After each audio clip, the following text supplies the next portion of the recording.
Hello बच्चों। तो बच्चों आज हम स्टार्ट करने वाले हैं मॉल कंसेप्ट का वीडियो लेक्चर नंबर 4। ओके, तो बच्चों आज हम बात करने वाले हैं नंबर ऑफ मॉल्स पे। ठीक है, नंबर ऑफ मॉल्स। ठीक है, तो बच्चों हम बात करेंगे कि नंबर ऑफ मॉल्स क्या होता है, ठीक है, और इसे कैसे कैलकुलेट करते हैं। फर्स्ट तो पहले बात करेंगे मॉल्स होता ही क्या है, ठीक है। देन हम बात करेंगे इसको कैलकुलेट करने की, कैसे इसके फार्मूलेज होते हैं, कैसे इसको कैलकुलेट किया जाता है, और कुछ न्यूमेरिकल्स देखेंगे। ठीक है, तो जो कॉपी और पेन निकाल लो, ठीक है, लिखना स्टार्ट करना। और मेरा नाम है अंकुर गुप्ता। आज हम स्टार्ट कर रहे हैं मॉल कंसेप्ट में नंबर ऑफ मॉल्स। ओके बच्चों, तो बच्चों इसमें क्या होता है, देखो नंबर ऑफ मोल्स में मोल्स की बात करें बच्चों, तो देखो हमने जो प्रीवियस लेक्चर है उसमें हमने बात करी एटॉमिक मास की, राइट। एटॉमिक मास में हमने क्या देखा बच्चों कि किसी भी चीज के मास को अगर आपको कैलकुलेट करना है, ठीक है, लाइक ये मार्कर है, सपोज ये 100 ग्राम है, राइट। तो जो 100 ग्राम है ये हमें कैसे पता चला कि हमने किसी चीज से कंपेयर किया, राइट। ओके, चलो अब बात आती है बच्चों कि देखो ये तो है बड़ी चीज, ठीक है, मार्क कर दो। बट एटम्स की बात करें बच्चों, तो एटम्स को काउंट करना इतना इजी नहीं होता। बहुत स्मॉल क्वांटिटी होती है, बहुत छोटे पार्टिकल्स होते हैं, हम देख भी नहीं सकते विद एन नेक्ड आइज। तो जो इनको देखना, इनको काउंट करना, इट्स वेरी टफ। ओके, तो जो जैसे एटॉमिक मास निकाला था वैसे ही मोल्स होता है। मोल्स क्या होता है, ये नंबर्स होते हैं। ठीक, होता क्या, देखो मान लो मुझे कोई चीज काउंट करनी है, ठीक है, तो मैं काउंट कर रहा था 1 2 3 4 5 6, इस तरीके से हम चलता रहा और ऐसे 12 तक आया, देन 13 40, ठीक है। तो मैंने क्या किया यार कि ना इस तरीके से काउंट करना बहुत टफ है। टफ नहीं मतलब बहुत ज्यादा मेहनत हो रही है, ठीक है, बहुत ज्यादा वर्क करना पड़ रहा है, मेहनत हो रही है। तो एक काम करते हैं, हम 12th तक ना एक यूनिट बना देते हैं, 1 से 12th के पार्ट को एक यूनिट बना देते हैं, दैट इज डजन। ठीक है, स्पेलिंग सही हो तो देख, गलत हो तो बच्चों देख लो, डजन। ठीक है, तो हमने एक यूनिट बना दी, दैट इज डजन। ऐसे ही बच्चों अगर हम बात करें लाइक किसी बंदे ने क्रिकेट खेल रहा था, ठीक है, तो 100 रन कर दिए, या 100 के मल्टीपल में कोई काम हो रहा है बहुत ज्यादा, ठीक है। तो हमने क्या करा बच्चों, 100 नंबर को एक यूनिट बना दिया, दैट इज सेंचुरी। होता है ऐसा। हमने 12 को एक यूनिट बनाया डजन की फॉर्म में, 100 को एक यूनिट बना दिया सेंचुरी के वे में। ऐसे ही बच्चों हम एटम्स को भी काउंट करते हैं, और एटम के लिए भी हमने एक यूनिट बनाई, मोल्स। ठीक है, और मोल्स क्या होता है बच्चों, 1 mole is equal to 6.023 into 10⁻23। ये एक है। ओके, देखो कैसे मैंने कोई सब्सटेंस लिया, कोई भी केमिकल सब्सटेंस लिया। अब मैं पूछ रहा हूं बच्चों इसका मास कुछ भी है, ठीक है, वो मैंने बता दिया 1 ग्राम 2 ग्राम 3 ग्राम जो भी। तो उसमें नंबर ऑफ एटम्स कितने हैं, लाइक मैं बोल रहा हूं कि बच्चों ये ना कार्बन पाउडर है। ओके, तो अब बताओ ये कार्बन पाउडर है, उसका मास है 12 ग्राम, या इसका मास है 10 ग्राम 5 ग्राम, कुछ भी जो भी आप मानो उतना है। अब ये बताओ इसमें नंबर ऑफ एटम कितने हैं। और जो नंबर ऑफ एटम हम कैसे काउंट करेंगे, इसके लिए कोई मेथड तो होगा, तभी तो काउंट कर पाएंगे। वह एटम्स को तो हम देख नहीं सकते, ठीक है। तो हमने क्या बोला, सपोज मान लेते हैं कि उसका मास 24 ग्राम था, हमने बोल दिया कि वो 2 मोल है, ठीक। तो हमने बोला 2 moles, right, means 1 mole is equal to ये वैल्यू। तो 2 मोल क्या हो गया, 2 इंटू ये वैल्यू, राइट। तो जो एक तो बात ये कर रहे हैं कि ये वैल्यू कहां से आई। अब बात जो हम करने वाले दैट कि ये वैल्यू कहां से आई। दूसरा, मोल को और अच्छे से समझने की कोशिश करते हैं। ओके, चलो बच्चों, तो इसको समझने के लिए एक चीज देखते हैं बच्चों। पहले तो ये देखते हैं वैल्यू कहां से, ठीक है। देखो इसके लिए ऐसा करते हैं बच्चों, देखो आप एक कहानी सुनो कि उसमें क्या हो रहा है। कहानी में कि आप बैंक गए, बहुत सारे कॉइन्स लेके गए और उन्हें आप चाहते हो काउंट करें। अब आप जानते हो बच्चों, बैंक में आप एक बैग भर के बहुत सारे कॉइन्स लेकर जाओगे तो किसके पास इतना टाइम होता है? ठीक है, चलो उसको भी छोड़ो बच्चों। जहां कॉइन्स बनते हैं, गवर्नमेंट जहां कॉइन्स बनाती है, वो लोग कैसे काउंट करते होंगे? ठीक है, वहां तो कितने बड़े अमाउंट में कॉइन्स बनते हैं, वहां वो लोग कैसे काउंट करते हैं? वो ऐसे काउंट करते हैं बच्चों। देखो वो क्या करते हैं, सपोज आप कोई बैग में बहुत सारे कॉइन्स लेके गए, ठीक है, तो बैंक वाले उसको कैसे काउंट करेंगे? बैंक वाले काउंट करेंगे कि पहले तो उसका टोटल का मास कैलकुलेट कर लेंगे। ठीक है, तो मान लेते हैं टोटल मास ऑफ कॉइन्स। ठीक है, टोटल मास ऑफ कॉइन वो कितना है? 1000 ग्राम। ठीक, या 1 kg, 1000। ठीक है, अब जो जितने भी कॉइन्स थे वो थे 5 रुपीज के। ओके, 5 रुपीज के, एवरी कॉइन 5 रुपीज का। और मास ऑफ 1 कॉइन कितना है? Mass of 1 coin is equal to 10 gram. Okay, तो टोटल कितने हुए बच्चों? 1000 डिवाइड बाय 10 कितना हुआ? 100। तो टोटल कॉइन कितने हैं? 100 कॉइन है। और कितने का एक कॉइन है? 5 रुपीज का। तो 5 into 100 is equal to 500 rupees. Right, तो बच्चों इस तरीके से काउंट करते हैं बैंक में। ठीक है, सेम हम कर रहे हैं। हम क्या कर रहे हैं बच्चों? Total mass of coin. ठीक है, टोटल मास की जगह हम ले रहे हैं कोई भी एक सब्सटेंस का पर्टिकुलर एक मास। ठीक, तो हम काउंट कर रहे हैं बच्चों कार्बन से। ठीक, अब कार्बन का एटॉमिक मास कितना है? 12। या हम ले लेते हैं, सिंपल वे में ले लेते हैं, चलो हमने 12 ग्राम लिया। ठीक है, ये भी हम बात करेंगे 12 ही क्यों लिया। ठीक है, उस पर ही बात करेंगे, लेकिन फिलहाल मैंने कार्बन लिया और 12 ग्राम ले लिया। ओके, थोड़ा सा तो टोटल मास हो गया बच्चों 12 gram. Mass of 1 coin means mass of 1 atom. कौन सा एटम? कार्बन का एटम। 12 gram C12।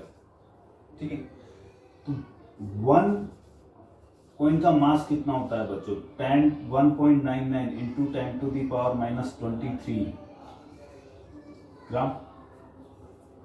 यही होता है, हमने स्टार्टिंग फर्स्ट लेक्चर में बात करी थी। ठीक है, वहां एक बार देखना जरूर बच्चों उस वीडियो को, अगर आपने नहीं देखा है प्लीज उस वीडियो को जाकर देखना। 1.99 इंटू 10 टू द पावर -23 ग्राम।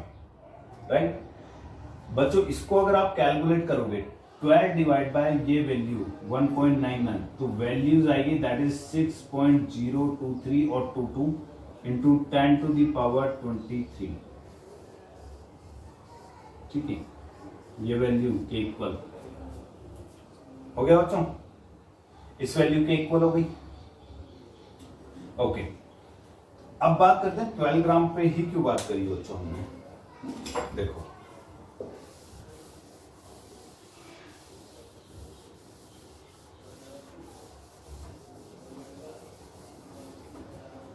तो जो एटॉमिक मास अगर आपको याद है तो हमने एक वैल्यू थी 1 divide by 12 into mass of C12 atom. Right, इसी वैल्यू से हमने हर चीज को कंपेयर किया था।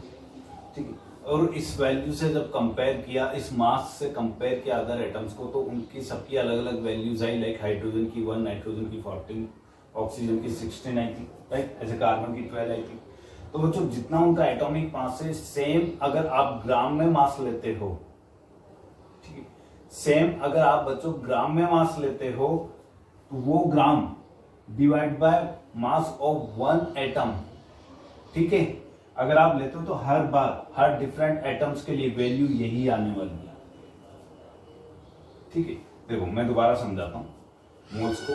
देखो मोल्स क्या है बच्चों, जैसे हम हर चीज के लिए एक यूनिट बना देते हैं, ताकि यूनिट बनाते क्यों हैं? ताकि उसे काउंट करना थोड़ा इजी हो जाए। राइट, ऐसे ही हमने क्या किया, 12 का एक ग्रुप बना दिया, उसे डजन बोला, 100 का एक ग्रुप बना दिया जिसे सेंचुरी बोला।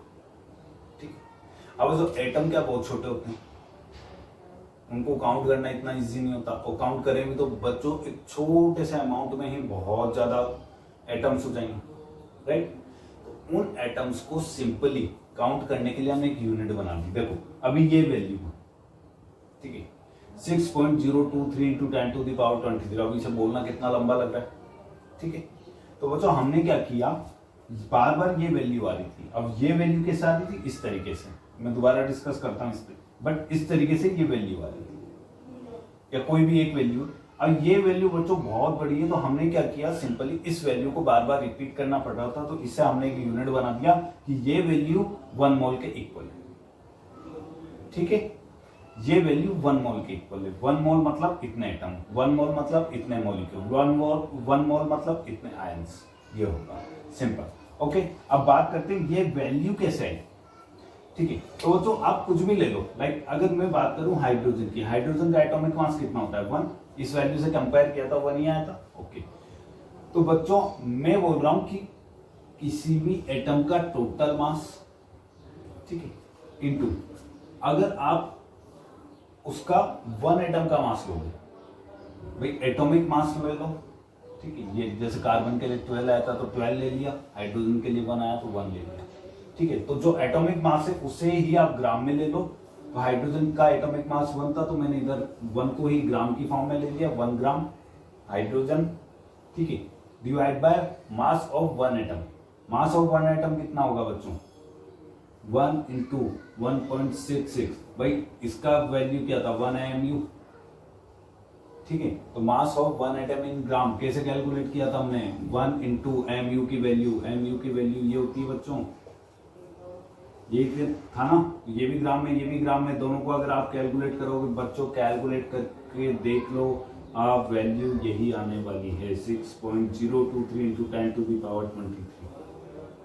ओके, तो बच्चों देखो सिंपल, यहाँ 1 है, यहाँ इसको मल्टीप्लाई करोगे, ये भी यही रहेगा, तो 1 डिवाइड बाय 1.66 इंटू 10⁻24 है, 24 ऊपर जाएगा, प्लस में हो जाएगा, ठीक है। अब 1 डिवाइड बाय 1.66 करके देख लो बच्चों, वैल्यू क्या आने वाली है, इसे अगर मैं राउंड ऑफ में 1.5 मान लूँ, ठीक है, और यहाँ ये करके यहाँ ये कर दूँ, तो 10 डिवाइड बाय 15, ठीक है, करके देख लो बच्चों, पॉइंट ये आया, उसके बाद कितना आएगा, 6.603 और 2 आ रहा है, 23 समथिंग यही आएगी बच्चों। 24 है, 24 को 23 में कन्वर्ट करेंगे, ये वैल्यू आएगी, ठीक है। आप कैलकुलेट करके देख लेना।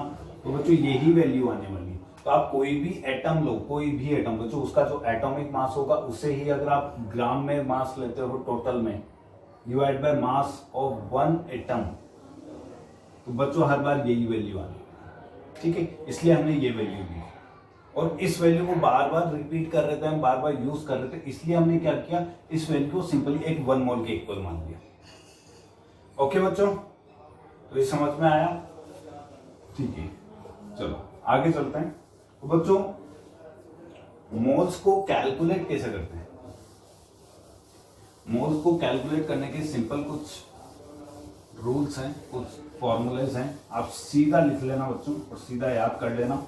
उसे याद करने की जरूरत भी नहीं पड़ेगी, आप तो बस max to max questions solve करके देखना बच्चों,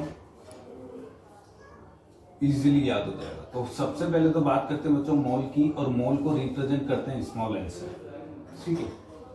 और n is equal to mass in gram divide by molecular mass. एक फॉर्मूला तो बच्चों होता है ये वाला, n is equal to mole.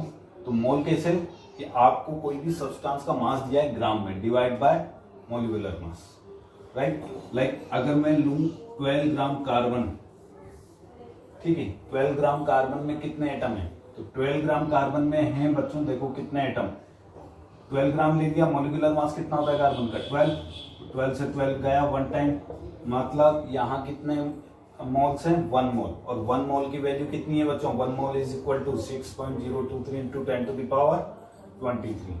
Okay, second formula है बच्चों, n is equal to number of atom और मॉलिक्यूल और आयंस, जो भी आपको गिवन है, डिवाइड बाय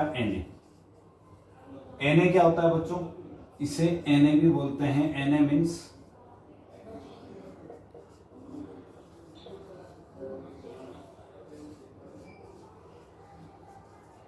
अवोगाद्रोस नंबर, ठीक है, या number of Avogadro.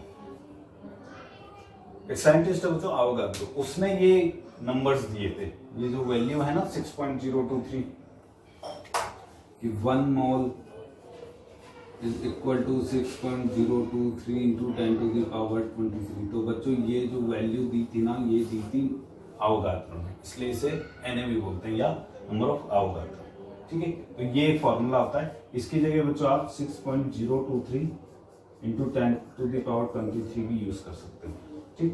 Third formula होता है बच्चों N is equal to volume in litre divide by 22.4, ठीक है। एक फॉर्मूला ये होता है, number of mole is equal to volume in litre divide by 22.4। Only for